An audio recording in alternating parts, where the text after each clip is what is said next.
Hello, Tampa Bay fans. You're listening to The William Haynes Show, your online radio home for Tampa Bay sports talk and Rays post-game shows.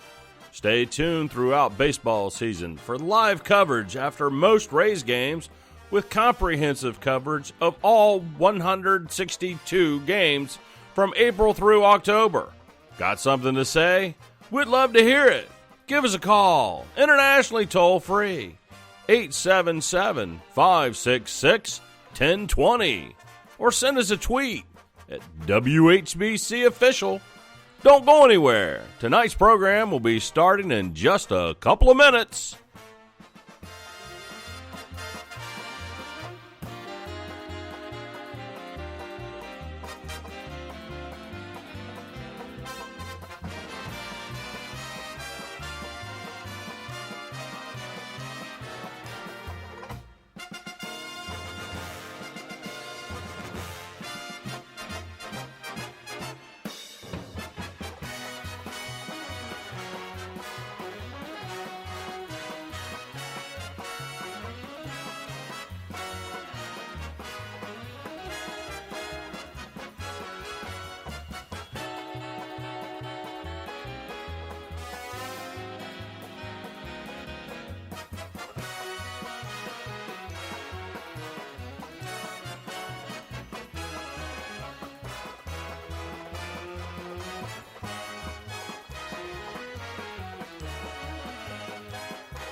HBC.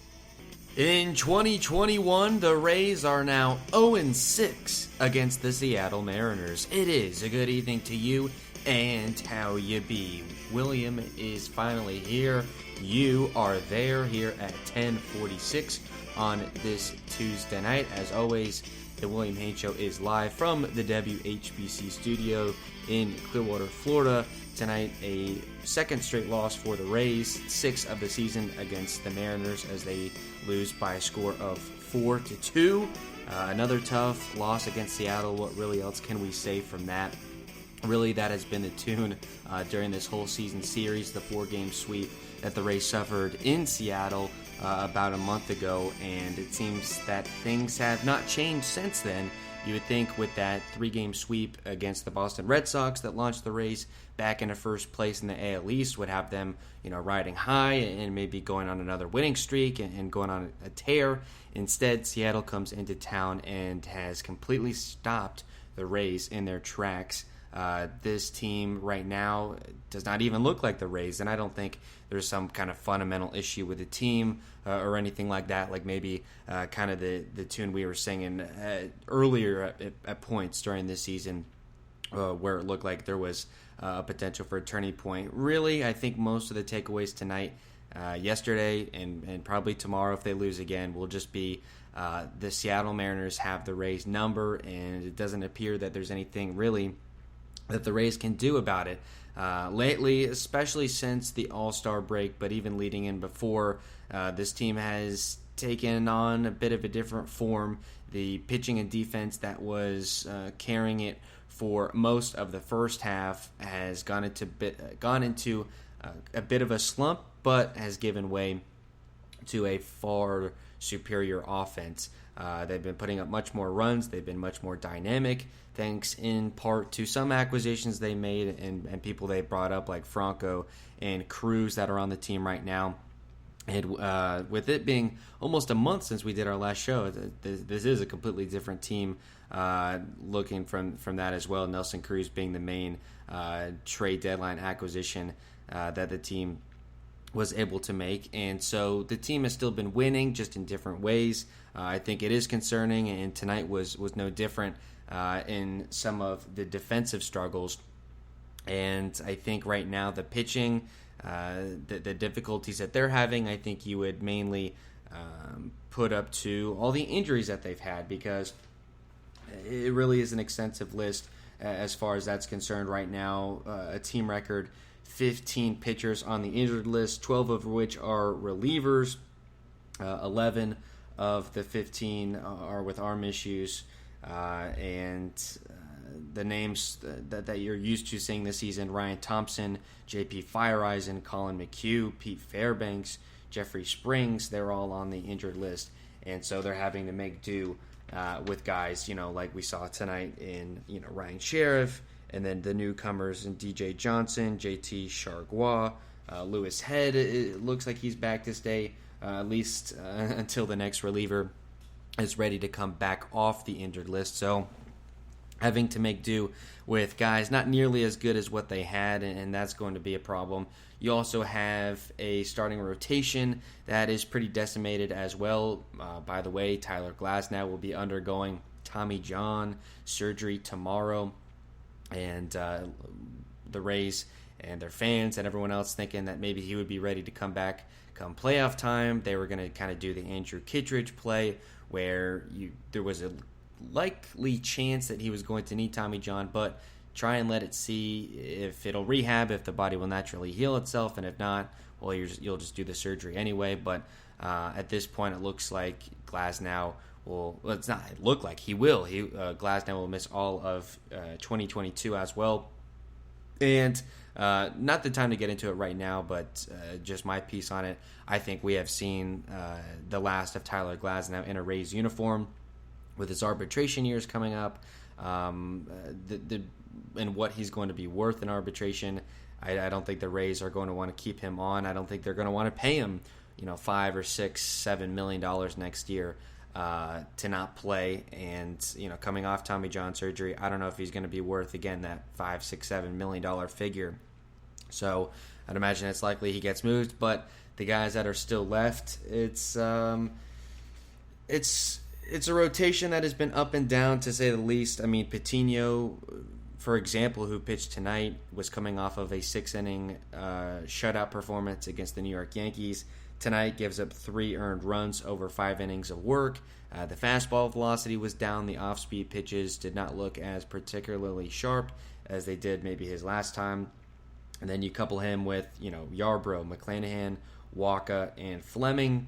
And it's probably a middle-of-the-road rotation, if not a little bit below average, is what I would say. And then you couple that with the absolutely decimated bullpen, and especially right now, I mean, this is true really always, but especially right now, you're not going to win a ton of ball games scoring 2 runs, and in part their 0 for 4 performance with runners in scoring position. And of course, we know the statistic: the Rays bat .280 with runners in scoring position in games that they've won, and they batted about .160 with runners in scoring position in games that they've lost. So you go 0 for 4 in that category, and it's a pretty good chance that you're going to lose. The thing that they did have going for them is the pitching was a little bit better than it was yesterday, of course, in Game 1 of the series, where the Rays gave up 8 runs. This time they cut that in half to 4, but they only scored 2 runs, just like they did yesterday. So still not quite enough to get there. And really all that's left to say is that the Rays are going to have a chance tomorrow afternoon to try and prevent a season series sweep. I can't even imagine the last time that happened. So I guess the Rays will be fighting for pride in that regard, and also to try and get back in the win column. I guess one saving grace of tonight is with the Boston Red Sox loss to the Tigers in Detroit. The Rays hold on to their half-game lead in the American League East. Of course, after that victory on Sunday Night Baseball over Boston, the Rays held a game-and-a-half division lead. Lost yesterday with Boston off, and then both teams losing today has knocked that number down to just a half-game lead. So it's clear that these two teams are going to be going back and forth in the division standings probably until October 3rd comes to a close, which is the final day of the regular season. So you can't afford too many losses like this where you're just playing sloppy and you're bad really on all sides of the ball. Pitching was not fantastic, although it was probably the best unit tonight. The defense was struggling, as it has lately, and the offense was rather lackluster, and I would also say uncharacteristic, as to how they've been playing lately. So I think mainly it is them playing against Seattle. I think, they'll be in Baltimore this weekend against the Orioles. That'll be a good chance to kind of come out of this little lull that the Rays have been on, although Camden Yards has been a house of horrors for the Rays, so who knows from that. But a 4-2 loss tonight, and that is the focus, as always, of tonight's show. So what we're going to do now is take a short break. When we return, dive deeper into tonight's 4-2 loss, tell you everything that you need to know about it. And with about a month of baseball that we missed, we have a lot to catch you up on. Of course, everything with the trade deadline, talk more about the injuries right now that this team is suffering, and all that good stuff, because obviously there is a lot to talk about. So make sure you stay tuned for that, and we'll be right back. Don't go anywhere.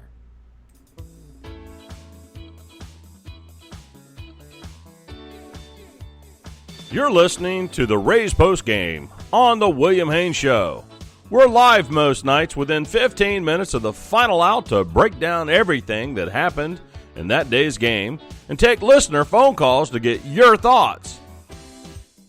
As always, you call the show at 877-566-1020 or tweet the show at WHBC Official. Like you to remember that archives of previous shows can be found on this show's page on Speaker.com and also on the WHBC YouTube channel. We look forward to having some of you on the show. Thanks for calling in.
HBC. And at 10:56 on this Tuesday night, we return on the William Haynes Show. Further coverage of tonight's 4-2 loss to the Seattle Mariners. And it did drop the Rays to now 20 games above 500. They are now 64-44, and they are a rather stellar 34-22 now at home. And it improves the Seattle Mariners, who are in the heat of a wild card chase, to 8 games over 500 at 58-50. They are now 25-27 on the road. As I mentioned before the break, the Rays loss coupled with a Red Sox loss in Detroit maintains the Rays' half-game lead in the American League East. And in case you're curious, the Mariners are 7 games back in the AL West in third place.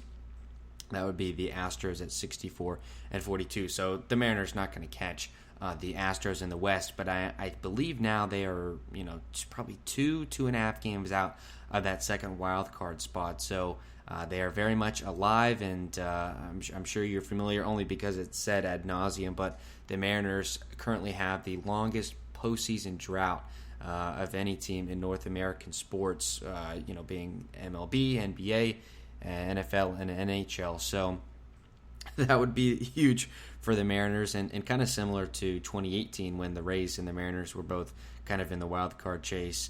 A bit different circumstances, but hopefully it'll finish out the same with the Rays above the Mariners in the standings. But the game in 3 hours and 12 minutes in front of a paid attendance of 10,071. Definitely much better than the lowly mark of 5,855 yesterday, which, according to Mark Tompkin on Twitter, was the second lowest non-COVID attendance in team history. That was some May contest in 2019 against the Blue Jays. I think that would mainly just be chalked up to the highest attendance totals of the season in that weekend set against the Boston Red Sox, and everyone probably going out to those games, so they decided to kind of take Monday off, especially after that Sunday night game that was pretty crazy. So attendance kind of going back to normal, if you will, here on this Tuesday night. And it seems like matinees have been performing pretty well attendance-wise, so I would imagine, maybe 11, 12, 13,000 tomorrow afternoon to finish the season series against the Mariners. So for the victorious Mariners, they had 4 runs on 6 hits, 1 error defensively for them. And for the Rays, it was just 2 runs on 7 hits and 2 errors. So they do out-hit the Mariners, but they fall behind in the only box score stat that matters, which is obviously the run total. And another 2 errors defensively for the Rays tonight, as they have been rather sloppy, not just in this series, but really lately. They had another 2 errors last night as well, so already 4 in 2 games against Seattle, and those both came in the 6th inning, where the Rays gave up an unearned run. It was Sheriff coming in, a leadoff single for Toro, and he was able to move over on a couple of miscues. There was a play by Joey Wendell where he was charging in from the third base position, and just kind of threw a palm ball, as Dave Wills would say. Couldn't get a good grip on the ball, and it took a short hop to Yandy Diaz over at first, and if that was G-Man Choi, maybe it's an out, but Yandy Diaz has not been spectacular doing those types of things over at first base, so that allows Fraley to reach base and moves Toro from third, because he got to second on a wild pitch, and there was also an error charged to, that was the second baseman, Brandon Lau. It looked like the Rays had a potential chance to have an inning-ending double play on a ball charged by Wander Franco, and instead of just going to first for the out, which I guess maybe that's what the play called for. Traditionally, right off the bat, I figured Franco was going to go to second base. He did. Looked like Brandon Lau maybe wasn't expecting it. I mean, he was covering the bag, but it was kind of a throw right to his chest, and he just, I believe, bounced off of his mitt. And so they're not able to record a single out on the play, and a real tough break for Ryan Sheriff there, as he was doing everything that you could have asked for him, which was getting those ground balls, soft contact, all of that with men on base, and the defense just could not come through. And there was a couple of other misplays. It seemed like double plays that could have been turned that weren't, that sort of thing. There was a really nice play. Joey Wendell took a double away for Mitch Haniger in the 5th, but that was about it for the plus side. The pitcher decisions tonight, it was Yusei Kikuchi getting his second victory over the Rays. He's now 7-6 on the year. He gave up just 1 earned run over 6 innings. You combine that with his 7 scoreless his last time out, and he's given up just 1 run over 13 innings to the Rays this year. So hopefully we don't have to see him or the rest of the Mariners again after tomorrow, because any potential playoff meeting between these two teams, whether it be in a wild card, a best of 5, or otherwise, I don't think you would say that the Rays would be coming out on the favorable end of that, just from what we've seen this year. Getting the save for Seattle, this is weird to say, Diego Castillo getting his 15th save of the year. He pitches a scoreless 9th. He did have a 2-out walk that he issued to G-Man Choi, but was able to work around that for rather a quick and easy 9th inning to get the save for the Rays, and save for the Mariners. Getting the loss, it was Luis Patino. He is now 2-3 on the season. Over his 5 innings of work, he gave up 3 runs, struck out 3 and walked 2. The fastball velocity was down to about 93, 94 throughout most of the contest. It seemed like during the Yankees start it was more 95, 96, 97. So I don't think you would say that. That's a particularly good sign. The slider was really not getting any swing and miss. And as Neil Solondz very well put on the broadcast, I think he got foul balled to death. He threw 100 pitches, 65 strikes. And if you look to how many of those are foul balls, 25 foul balls out of 100 pitches. So a quarter of his pitches were fouled off. That is a rather unbelievable stat, if you ask me. And he threw 50 pitches after just 2 innings, so that he was able to work through 5 with the way the bullpen is right now. I thought that was rather impressive, and a youngster that I think has only started, for the Rays, 8 or 9 games. To see him kind of gut some innings out like that when outs were not coming easy early on in the ball game, I thought was rather impressive. Now, the starting lineup for Kevin Cash and company, defense first, and the outfield from left to right, it was Meadows in left, Margot in center, Arozarena in right, and then in the infield from third to first, it was Wendell at third, Franco at shortstop, it was Brandon Lau at second, Yandy Diaz at first, Francisco Mejia did the catching, and the designated hitter was Nelson Cruz. I know I don't have to tell you this because he's already played, 10 games or so in a Rays uniform, but the acquisition of Nelson Cruz has changed the way that lineups work. Austin Meadows has pretty much been as close to an everyday DH as the Rays are going to have, at least before getting Cruz. But now with Cruz, he's 41 years old. He probably hasn't played the field, I would say, in a couple of years. He's not going to do anything else but DH. So if Meadows is going to be in the lineup, he's going to have to play the field. And the Rays that already have 5 outfielders that they really want to get time, it's going to bump guys out. Manuel Margot has appeared to kind of be the odd man out, as your traditional 3 would be Meadows, Kiermaier, and Arozarena. So to get Margot in the lineup, you're either taking out those names I just mentioned or Kiermaier. So KK gets a day off against the lefty today, and that's typically the way the Rays have been doing things since Cruz came over. Is Kiermaier will get the day off against lefties because obviously the lefty on righty advantage they want in their favor. So that's why you have Margot playing in center field. Franco got the day off yesterday, and he's back as the shortstop. Taylor Walls, who was on the injured list for the second time this year, they just sent him to Durham because they want Franco to have the chance to play shortstop every day. So he is going to be in the 6-hole, probably 5 or 6 days a week, depending on the way that the schedule works out. And that leaves the rest of your traditional infield, either Yandy or Joey Wendell at third, Lau at second, and most nights G-Man Choi at first. But against a left-handed starter, makes sense. You go with the platoons, Yandy at first, Wendell at third, and Lau with Brasso obviously not on the active roster right now. Lau is pretty much your everyday second baseman. And Francisco Mejia catches for Luis Patino, which it seems he has done the most. Those two were teammates in San Diego. They both came over in that Blake Snell deal, and it seems like maybe they have a bit better chemistry than Patino would be when he pitches to Zunino. I could be wrong. That's just a pattern that I have seen. And outside of that, the Rays do make a couple of pinch hits, both in the 9th inning. Phillips pinch hitting for Margot, which I thought was a bit curious, but I guess that was chalked up to the Rays understanding Castillo's struggles against lefties.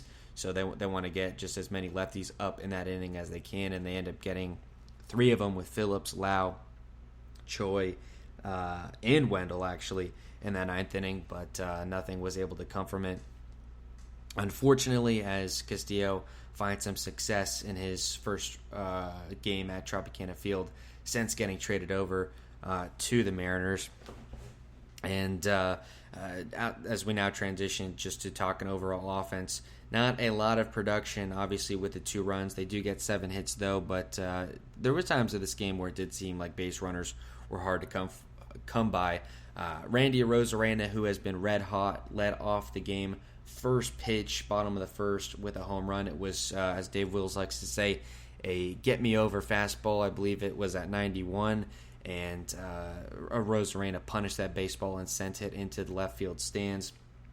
Randy has been red hot. That was his 16th home run of the season. By the way, the only extra base hit on the night for the Rays.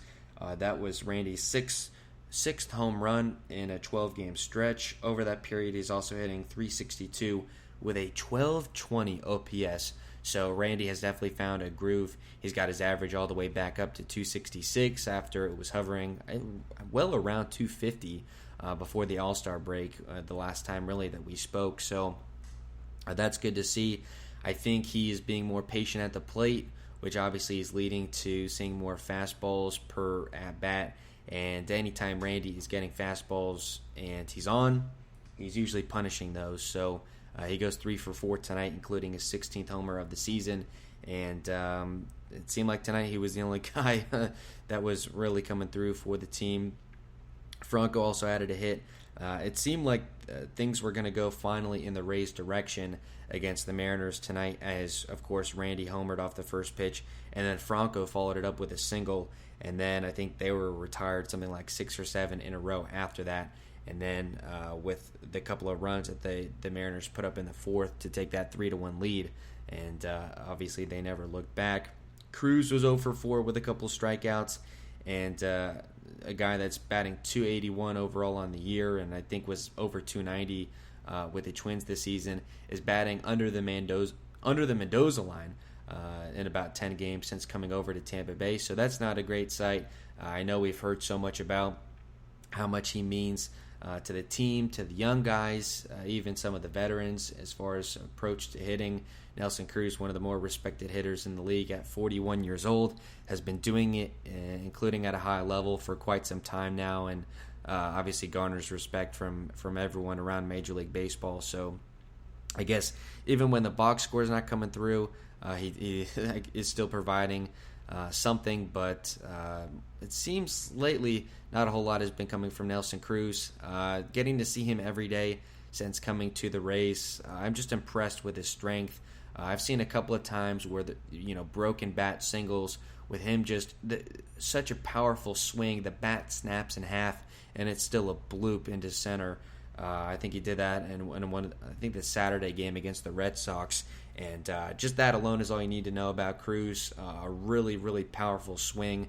They call him the boomstick for a reason. Really puts a lot of power behind that. And is going to run into quite a few home runs. I mean, I imagine we've still got 10 or 15 homers, hopefully, out of him in the regular season. And then who knows from beyond with that. So, but a rough game tonight, including a couple of pretty awful-looking strikeouts. He also grounded into a double play in the first, which, first of all, was a spectacular play turned by Kyle Seager. You could say maybe took a double away from Cruz, and then not only that, but turned it into a double play that was pretty fantastic to watch.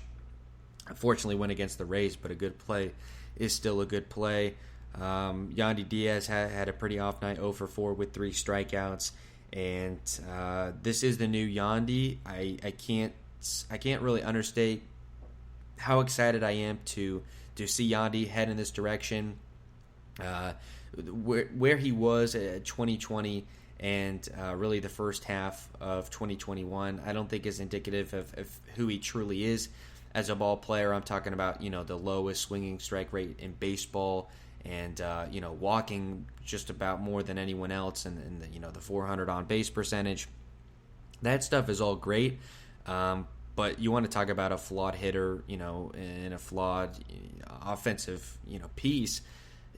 He was a guy that you could just throw get me over strikes and he wouldn't swing at it, and if he did, it would be weak contact, foul balls, weak ground balls, whatever.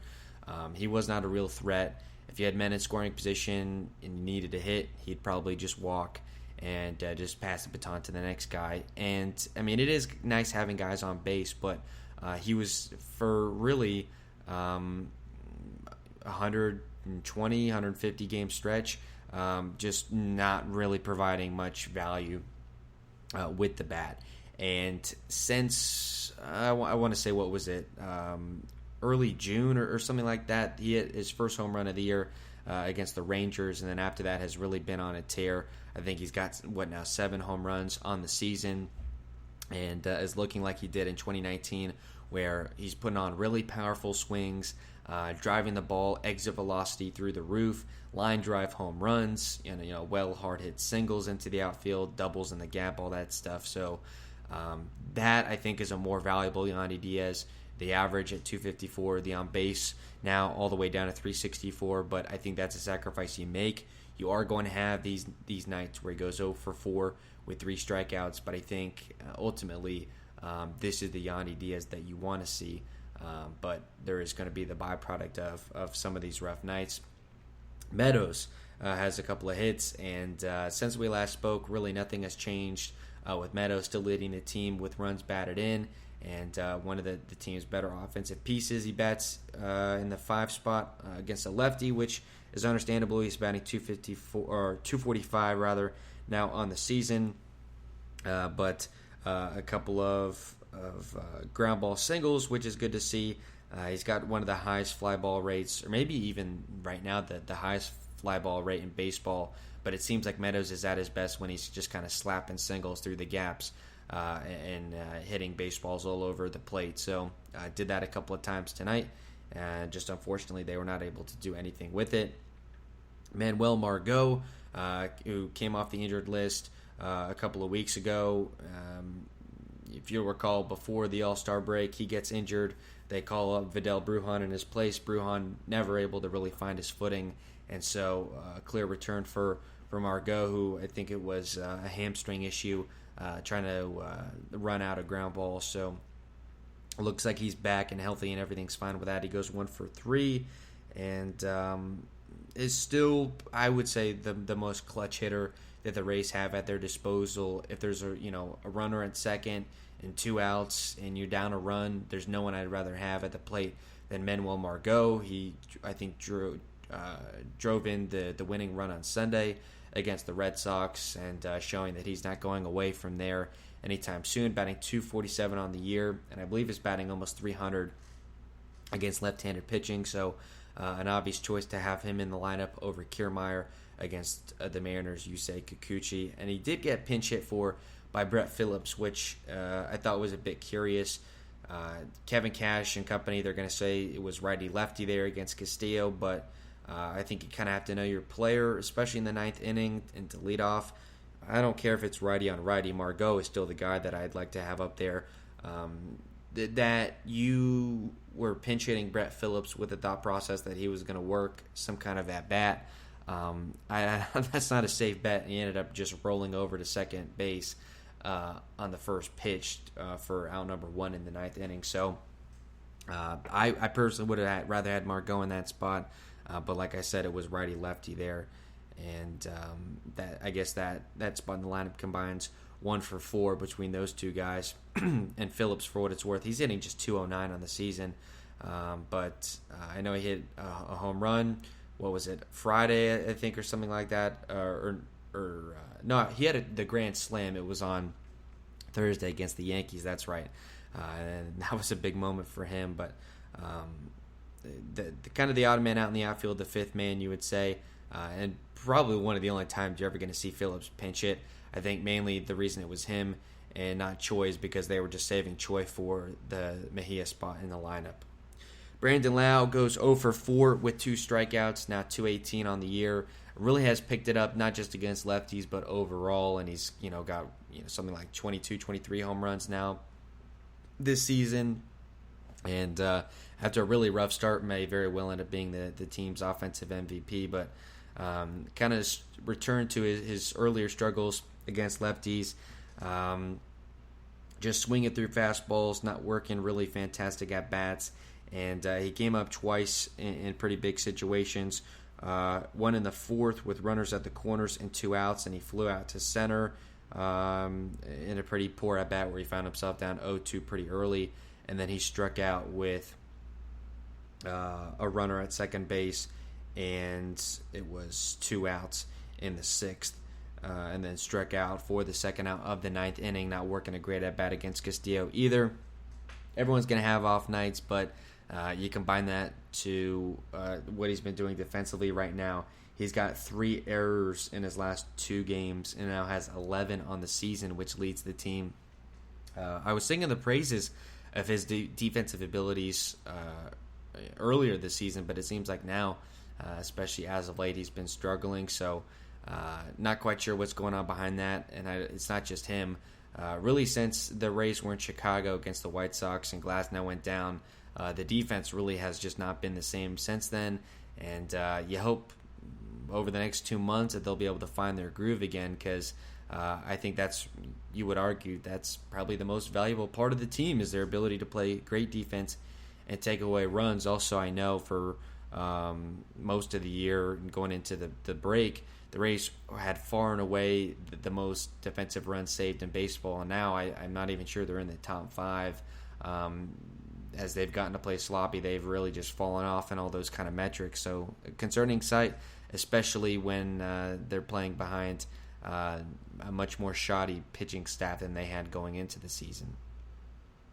Francisco Mejia went 0 for 1 with a couple of walks. A guy I think going into tonight had just 9 walks in over 50 games played. So, working a walk every 5 games or so. Works walks in his first 2 plate appearances, and they both led off innings, one in the 3rd and one in the 5th. And the Rays not able to do anything with either one, sadly. So anytime you're throwing away leadoff walks, that's not a good sign. But for Mejia, good to see that. He was certainly at his better side of the plate from the right side against Kikuchi, and maybe that explains his ability of working better at bats. I don't know, but that was good to see. And something that he did pretty early on in the season too. Like I remember that series in Miami to start the year, he was working great at bats, and I'm not quite sure what happened, but 3 walks overall in the night. They had a walk in the spot, but Ji-Man Choi pinch hit for Mejia in the 9th inning, and Choi doing what the Rays probably wanted Brett Phillips to do to start the 9th, which was to work a good at-bat against Castillo and ultimately end up working a walk. So that spot combines to go 0 for 1 with 3 walks. So the 8th spot was walking very often and early. In the 9th spot, it was Joey Wendell. He had a bit of a rough night defensively. He took away a double, but also had an error. So I don't know if you want to say those cancel out or what, but was not great at the plate either. I think this can't be right. I saw something he was 281 going into the game. There's no way an 0 for 4 drops his batting average 6 points. But a guy that was hitting well over 280, and I think even in the 290s earlier this season, has lost some of that consistency really on both sides of the ball, which is not a great sign. But bats in the 9th spot, lefty on lefty tonight against Kikuchi, which makes sense, I guess, if you want to give Choi the day off, and so that would move Yandy from 3rd to 1st, and so Wendell is the obvious answer there at 3rd base, but like I said, was not great on either spot of the ball. Reiterating again, only 1 extra base hit, Arozarena's 16th home run of the season. They go 0 for 4 with runners in scoring position. Cruz and Franco both 0 for 1, and Lau, as we talked about rather extensively, goes 0 for 2 in that category. And that now leads us to the pitching side of the ball. Luis Patino getting the start and receiving the loss. He's now 2-3 on the year. Gave up 3 runs on 5 hits over 5 innings of work, 2 walks, 3 strikeouts, and also 2 homers allowed. Those both were solo shots in the 4th. He threw exactly 100 pitches, 65 of which were for strikes, so pretty good strike percentage there. And 25 of his 100 pitches were fouled off, so that was a rough sight. Threw 50 pitches after just 2 innings of work, and was not particularly ineffective in those. It was just the Mariners have been working great at bats, not just against the Rays, but also really against everyone, as they are 2nd in Major League Baseball in pitches seen per plate appearance. Neil Solon said that on the broadcast tonight. And with a lineup full of youngsters, you wouldn't really anticipate that being the case, but they are a frustrating bunch to pitch against. And the fastball velocity was down at about 93, 94, rather than 95, 96, touching 97 on occasion. So that was not a great sign. The slider I thought was a fine pitch, but just was not getting swing and miss. I think against other teams, he would have had some more success. And again, only 3 strikeouts over 5 innings of work. He gave up a single on a changeup. I believe that was to tie France in the first, and then really went away from it for a while. It seems to be one of his go-to pitches to get a called strike against lefties. And then the curveball got hit a couple of times as well. So you combine all those things: a fastball that's down at velocity, a slider that's not getting swing and miss, and your other 2 off-speed pitches are getting hit around. And there's no pitch that you can lean on in that situation. And Mejia, which I have not been particularly impressed with his ability to call games behind the plate. That's not necessarily a good combination. So I think with all those facts being considered, not a bad start for him, being able to get through 5 innings and try and give this bullpen a bit of a rest if they can. Thankfully, they'll have an off day Thursday before heading to Baltimore for a weekend set. So maybe things will be turning around from that perspective. But Patino, overall, not bad, not great, kind of in between. And hoping it's not a step back, hoping the velocity is not an issue, anything like that. Maybe just an off night, and certainly with all the foul balls and such, you got to imagine frustrating, and including how the defense was playing behind him. And then in the bullpen, they went with Sheriff, DJ Johnson, JT Chargois, and Lewis Head, all working an inning apiece. Sheriff, of course, gave up that unearned run and a 30-pitch inning. Like I said, he was doing everything he wanted to do, getting weak contact ground balls with men on base. Should have been, double plays turned. Instead, a couple of errors allows that leadoff single to score.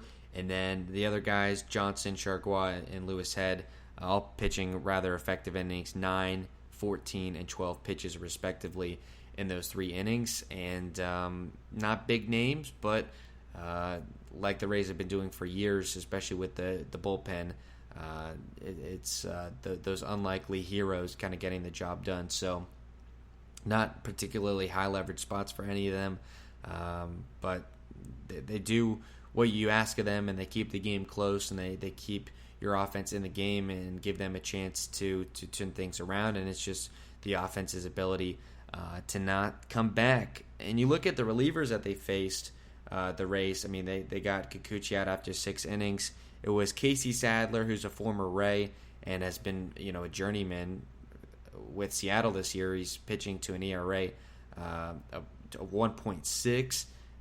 Paul Sewell, who's got a 2 ERA, and then Diego Castillo, of course, the former Ray, with an ERA under 3. Not particularly big names, but Seattle, kind of like the Rays, just getting the job done with a collection of guys. So it's not like that series in Atlanta where they're able to come back against a weak bullpen. That's 2 things that the Rays have struggled to do, and they do them both tonight. They can't get a starting pitcher out of a game. They let him settle in way too often, and they're not able to put up much of a fight against a half-decent bullpen. So,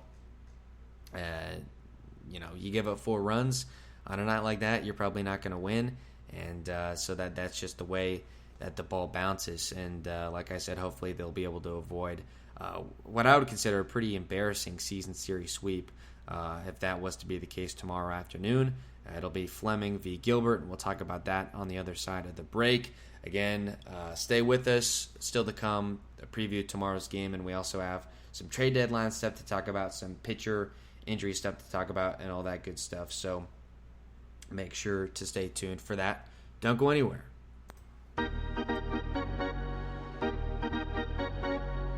Hey Rays fans, William will be right back. We're in a commercial break, so don't touch that dial. Remember, you can call us internationally toll-free at 877-566-1020 or tweet us your thoughts at WHBC Official.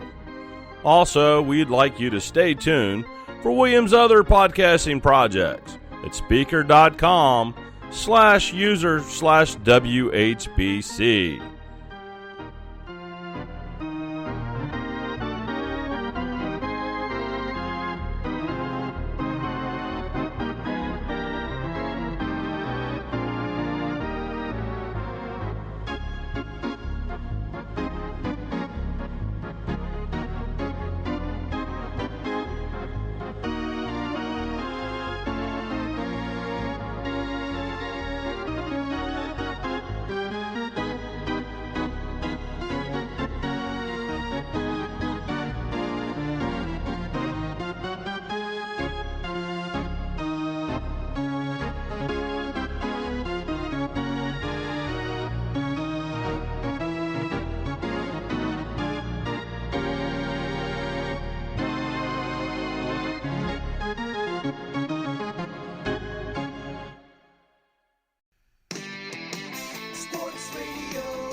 HBC. And at 11:29, we are back on the William Haynes Show.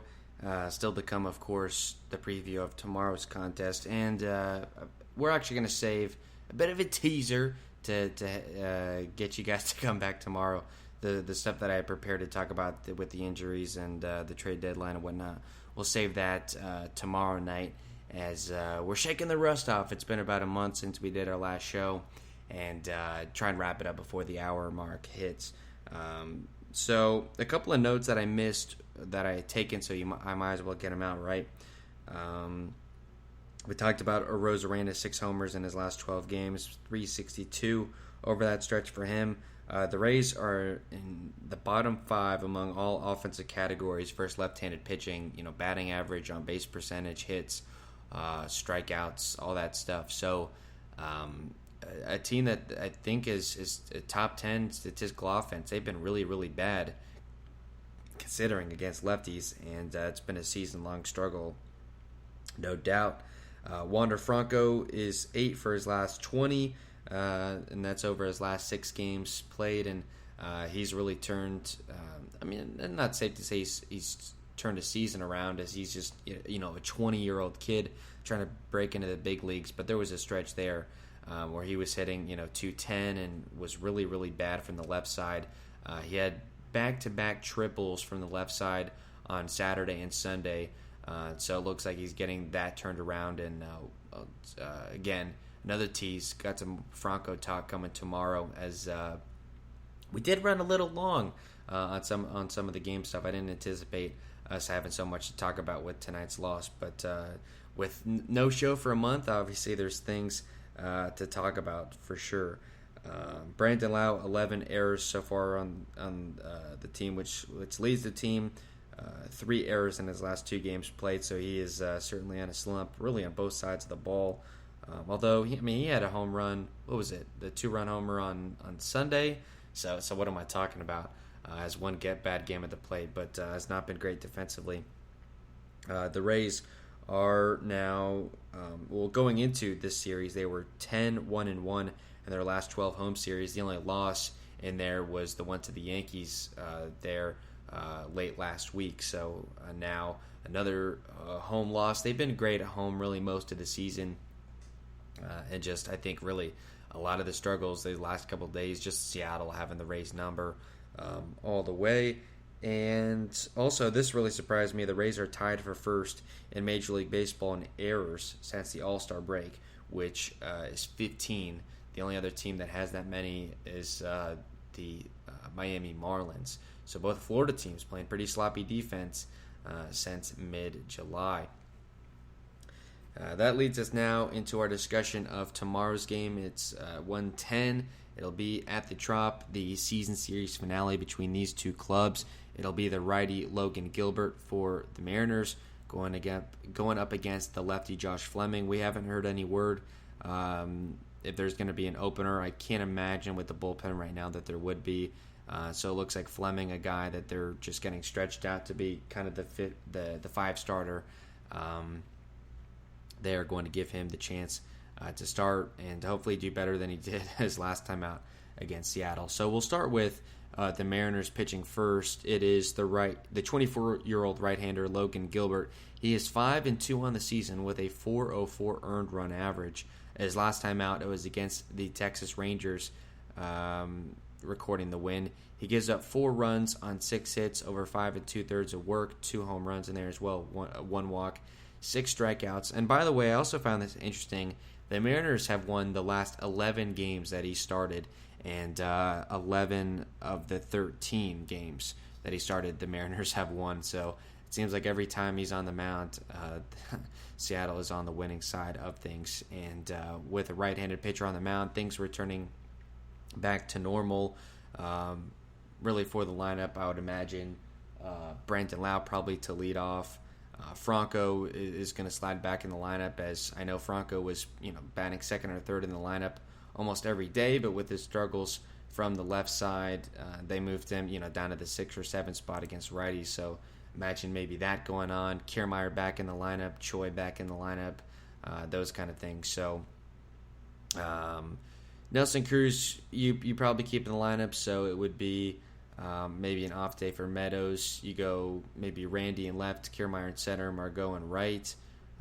They could even go Phillips, with a righty, you'd want to go with Meadows. So Meadows, Kiermaier, and probably Rosarena. They could go Phillips as well, of course. And then you go Wendell at third, Franco at short, Lau at second, and G-Man Choi at first, and probably Zunino to catch for Fleming, I would imagine. In the scouting report for Logan Gilbert, fastball that sits anywhere from 93 to 96, depending on where he wants to ramp it up. He's got a slider at mid-80s, a changeup at high 70s, and that's about it. Those are the three pitches that he throws. So kind of like the pitchers that the Rays have seen lately. Gilbert has also faced the Rays once this season on June 19th. It was an extra inning win for the Mariners in Seattle. He gave up 4 runs on 6 hits over 5 2/3 of work, no walks, 7 strikeouts through 100 pitches. Looking at that game to see who did good and who did not against him. The 3 home runs, hard to believe, give up 3 home runs. I guess he's been susceptible a little bit to the long ball. Gave up 1 to Zunino, Margot, and Lau, so I'd imagine those guys would all be in the lineup. Gave up a double to Wendell as well. And he also faced Josh Fleming on that day, so funny enough that they will face each other again tomorrow. And that leads us now to Josh Fleming.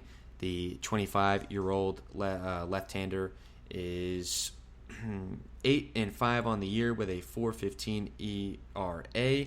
His last time out against the Boston Red Sox, 3 runs on 8 hits over 5 innings of work, 2 walks, 7 strikeouts, and he is fully stretched out now through 99 pitches.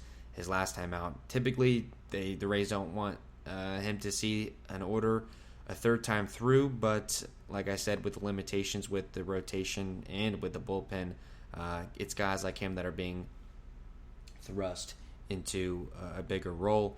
His start against the Mariners, again, it was on that June 19th game. I gave up 5 runs on 7 hits over 6 1/3, 2 walks, and 5 strikeouts. If I recall, and he threw 110 pitches on that day as well. It seemed like he was not bad. The stuff wasn't bad, but like the Mariners have done to us all year, really just hitting him around. Home run from Crawford and doubles from Seager and Dylan Moore, which I'm not even sure if he's even active on the roster anymore. So JT Chargois pitched against the Rays that day as well, funny enough, who is now a member of the Tampa Bay squad. So I would imagine... Michael Wacha had kind of a repeat of his start against Seattle. I would imagine probably more of the same for Josh Fleming tomorrow. It's going to be tough. The offense is going to have to score runs to give this team a chance, and they've not been able to do that really against Seattle all season. So hard to see it changing, but also hard to see the Rays go 0-7 against anybody in a season, especially when they're poised to maybe win the division and go on in a playoff run. Typically you don't go 0-7 against any team when you're playing like that, but we'll just have to wait and see.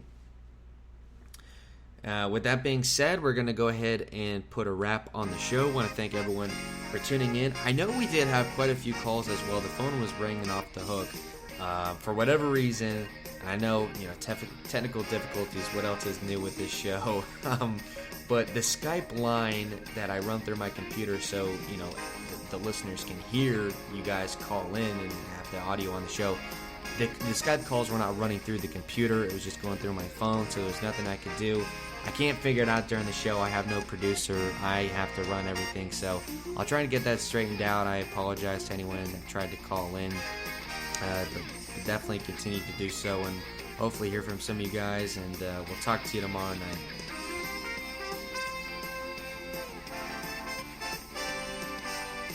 Sports Radio 101.9 FM and Sports Radio 66. The Fan. HBC